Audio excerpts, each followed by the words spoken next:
पूरे देश से कांग्रेस खत्म है। लोकड़ी समाज वाला थोड़ा बहुत चाह चढ़ रहा था, पूरा कर लिया। ताकत देने का काम किया, मजबूत करने का काम किया। हर समय मेरे साथ छाया की तरह और छतरी की तरह मेरे सिर पे खड़े रहे हैं। मैं जिंदगी भर इन लोगों को कर्जा उतार नहीं पाऊंगा और इन लोगों को विश्वास दिलाता हूँ। रात के 2 बजे भी यदि आवाज मारेंगे तो कृष्ण बेदी और उसका परिवार आप लोगों के साथ और आप लोगों के बीच है। मीडिया से बातचीत में कैबिनेट मंत्री कृष्ण बेदी ने कांग्रेस पर तंज कसते हुए कहा कि कांग्रेस का नाम लेने वाला अब इस देश में कोई नहीं बचा है। कांग्रेस के अब बुरे दिन आ चुके हैं। कांग्रेस का हरियाणा प्रदेश में कहीं कोई नाम लेने देने वाला नहीं है। कैबिनेट मंत्री कृष्ण बेदी ने कहा कि हरियाणा के अंदर 1982 के अंदर इसकी मांग उठनी शुरू हुई थी। 1982 के अंदर हरियाणा युवा वाल्मीकि महासभा बनी थी, जिसका मुख्यालय कुरुक्षेत्र में था और 84 से इस मांग के साथ मैं जुड़ा हुआ था। 94 में कुछ समय के लिए भजनलाल जी ने इसको लागू किया था, परंतु 2005 में भूपेंद्र सिंह हुड्डा ने इसको खत्म किया। 2005 से लेकर अब तक हमारा समाज बेहतरीन लड़ाई लड़ रहा था, कोर्ट के माध्यम से भी, किसी और माध्यम से भी, कि आज सुप्रीम कोर्ट की मोहर लगी है और नायब सिंह सैनी जी ने पहली कैबिनेट में पहली ही कलम से इसको लागू कर दिया। हजारों परिवारों के घरों में रोशनी करने का काम किया नायब सिंह सैनी जी ने, उनके दृढ़ निश्चय ने, उनकी ताकत ने। तो मैं आप सभी के माध्यम से DSC के मुद्दे को लेकर हमारे माननीय प्रदेश अध्यक्ष और केंद्रीय नेतृत्व का आभार प्रकट करता हूं। जिन अंत्योदय अंतिम पायदान पर खड़े युवाओं को आपने नई रोशनी और नया हौसला देने का काम किया है, ये वर्षों तक, ये करोड़ साल, हजारों साल तक ये फैसला याद किया जाएगा। मुख्यमंत्री ने लाया जैसा ये हमारा सबसे बड़ा हमारे पास चैलेंज है। हमने हमारा संकल्प पत्र पूरा करने का है और हम इसको टाइम बाउंड में अंदर ठीक समय पर उस घोषणा पत्र को पहले भी हमने लागू किया, अब भी लागू करेंगे। परंतु हमारा सबसे बड़ा फोकस शिक्षा, चिकित्सा और सुरक्षा पर रहेगा।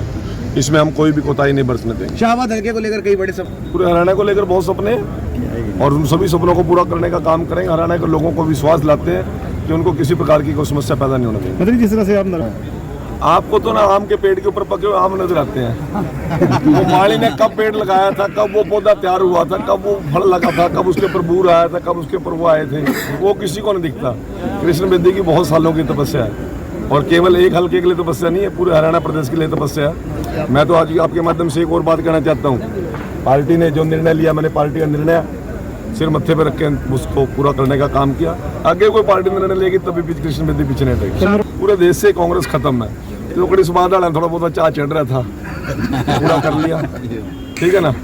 और कुछ होना जाना था ही नहीं, कहीं लेना देना था ही नहीं, हो जाएगा। लोगों ने मुझे ताकत देने का काम किया, मजबूत करने का काम किया। हर समय मेरे साथ छाया की तरह और छतरी की तरह मेरे सिर पे खड़े रहे हैं। मैं जिंदगी भर इन लोगों को कर्जा उतार नहीं पाऊंगा और इन लोगों को विश्वास दिलाता हूँ। रात के 2 बजे भी यदि आवाज मारेंगे तो कृष्ण बेदी और उसका परिवार आप लोगों के साथ और आप लोग बाबा मार्कंडे की तरह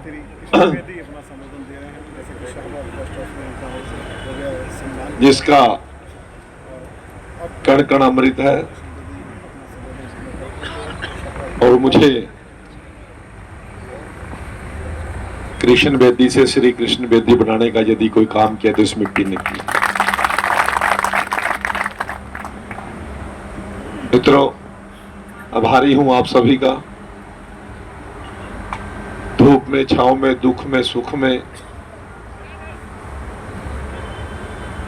नफे में, नुकसान में, लाभ में, घाटे में, मेरे सिर के ऊपर, मेरी कमर के पीछे आप लोग ढाल और छतरी बनकर खड़े रहे।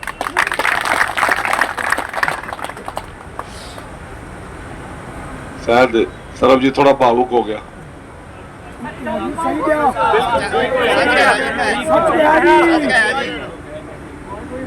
परंतु ये मेरी को पहली बदली नहीं है, मेरी चौथी बदली है ये। भाई 89 में यूनिवर्सिटी में चुनाव लड़ा स्टूडेंट था जब मैं, और उस समय ग्रीन ब्रिगेड का दबदबा था, दीवारें भी कांपती थी। चौटाला जी की गवर्नमेंट थी।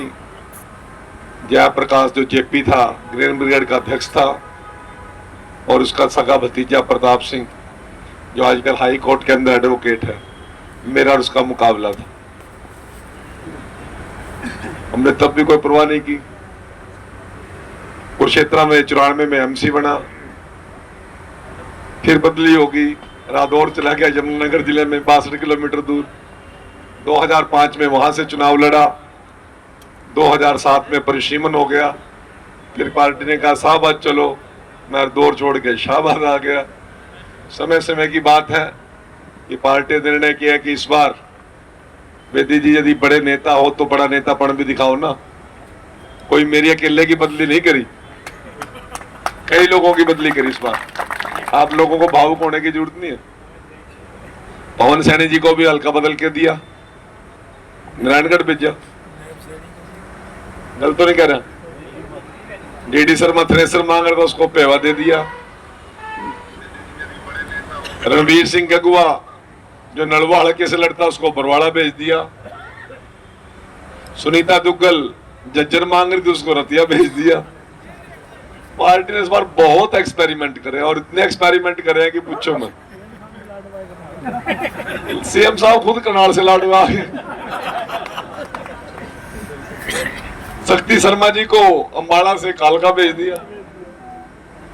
तो मामला आप समझ नहीं रहे हो क्या था, परंतु पार्टी की एक ही जीत थी कि सरकार बनानी है। डीएससी समाज की मांग 1982 से चली आ रही है, मगर 2005 में इसे पूर्व मुख्यमंत्री भूपेंद्र सिंह हुड्डा ने खत्म कर दिया था और अब एक ही कमल से प्रदेश के मुखिया नायब सिंह सैनी ने इसे लागू किया है। हजारों वर्ष डीएससी समाज के फैसले को याद किया जाएगा। कैबिनेट मंत्री कृष्ण बेदी ने कहा कि हमारे पास अब सबसे बड़ा चैलेंज हमारा संकल्प पत्र पूरा करने का है और समय पर इसे हमारी सरकार पूरा करेगी। चिकित्सा, शिक्षा, सुरक्षा पर फोकस किया जाएगा, इसमें कोई भी कोताही नहीं बरती जाएगी। कृष्ण बेदी ने कहा कि मैंने कई सालों से पार्टी में मेहनत और तपस्या की है और अब हरियाणा प्रदेश के लोगों के सभी सपनों को पूरा करेंगे।